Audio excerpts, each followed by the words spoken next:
Δευτέρα 22 Νοεμβρίου. Μεγάλοι καλλιτέχνες ενώνουν τις φωνές τους για τον αείμνηστο καλλιτέχνη Δημήτρη Γεωργόπουλο. Μια μεγάλη φιλανθρωπική βραδιά στο Astra Live περιοχή Fix.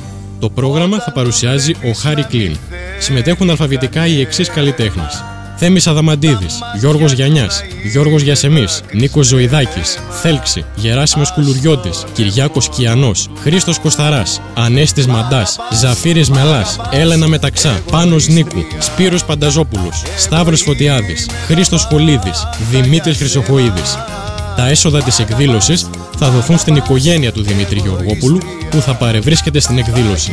Δευτέρα 22 Νοεμβρίου στο Astra Live περιοχή Fix. Ρεζερβέ στο 533 332.